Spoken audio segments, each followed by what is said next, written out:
Isn't your brother coming with us? No, man, he's not here.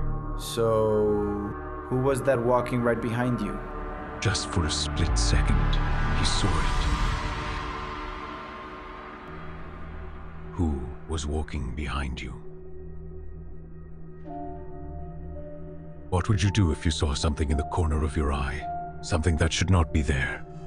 You would probably try to rationalize it. But what happens when you get proof that it was not in your head?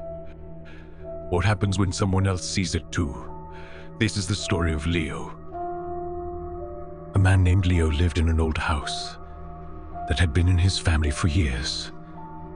The place was built in the first decade of the 20th century. A weary, settled into its foundation kind of place.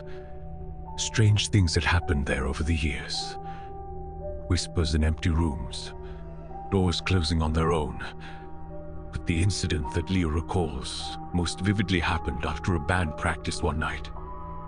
About 10 years ago, Leo had a garage band with his two friends, Mark and David.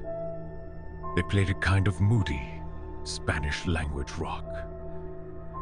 Their Sunday ritual was always the same. They would start in the afternoon and play until the light began to fail. This particular session was in late fall. The sun had set early, purplish twilight. They had just finished a long practice when they decided to head to Mark's house. The basement where they practiced was a labyrinth. It was a cluttered, low-ceiling space cut into segments by old, non-structural walls. A massive iron boiler sat right in the middle like a silent, mechanical heart. Getting out was a process. You had to walk to the very back of the basement, up a narrow set of wooden stairs. Then you went through the kitchen, down a long hall, and finally out the front door. Leo, playing the host, handed his car keys to David to start loading the truck. One by one, they all filed out, their voices and footsteps fading away. Leo was the last one left in the basement, following them up the stairs. He was halfway up the stairs when he remembered. He had left his wallet and his spare car keys sitting on top of a speaker. He could not drive to Mark's without them. With a sigh of frustration, he turned around and went back down into the gloom. A single, bare bulb hung from the ceiling, casting more shadows than light. He weaved past amplifier cables and around the central boiler. His eyes were fixed on his wallet. He was just reaching for it when a flicker of movement caught the edge of his left vision. He froze, his hand hanging in the air. There, in the narrow gap between a stack of old chairs and the concrete wall, was a shadow. It was not just an absence of light. It was a solid, person-shaped darkness that his eyes refused to focus on. A coldness, completely separate from the damp basement air, washed over him. It was a feeling of pure, undiluted dread. His father had always said that if you ever felt a bad presence, you had two choices. You could pray like hell, or you could curse it out. Leo chose the latter. Hey! F you! I don't have time for this shit! He snatched his wallet and keys, the metal jangling in his now trembling hand. He did not run.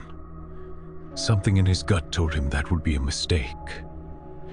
He began to walk backwards, never fully turning his back on the space where the shadow lingered. He moved with a forced, deliberate calm towards the stairs.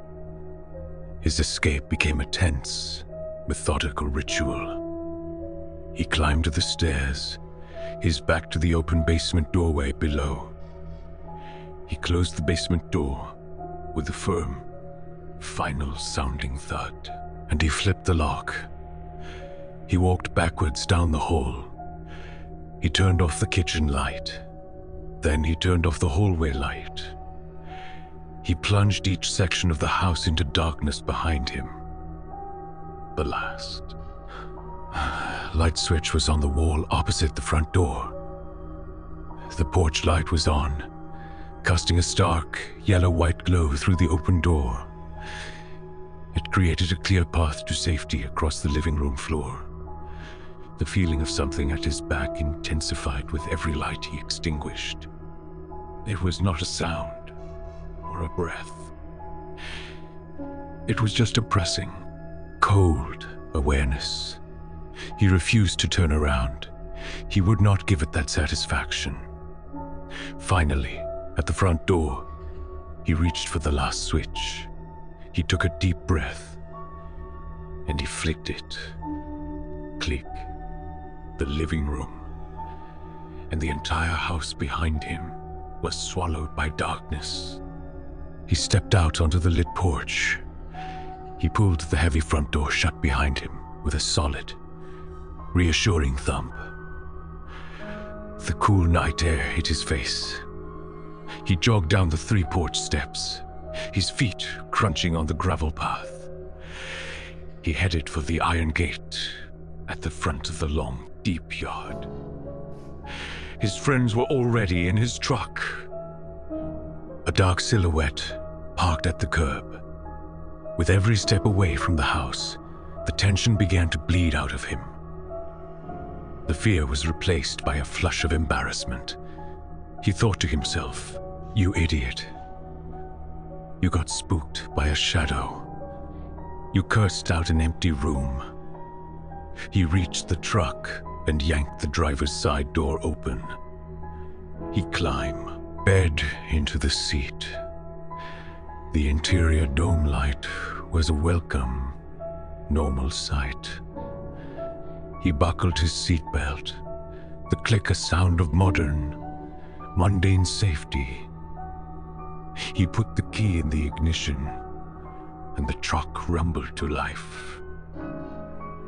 He was about to pull out when Mark, from the back seat, spoke up. Hey, Leo? Wait a second. What? Isn't your brother coming with us? What? No, man, he's not here. Why? There was a beat of silence in the truck. Then David, from the passenger seat, spoke. His voice was quiet and utterly serious. Okay. So then, who was that walking right behind you? The question hung in the air, sucking all the sound out of the cab. Leo did not answer. He could not. His eyes, wide and unblinking, were fixed on the rearview mirror. In the dark reflection, just for a split second, he saw it. Not a shape, just the faint impression of a smile, hanging in the space between his friends in the back seat. And in the deafening silence that followed, nobody dared to speak. I hope you enjoyed this story, friend. The candle burns low, yet more awaits in the darkness. That is all for now, but the next tale watches for those who return.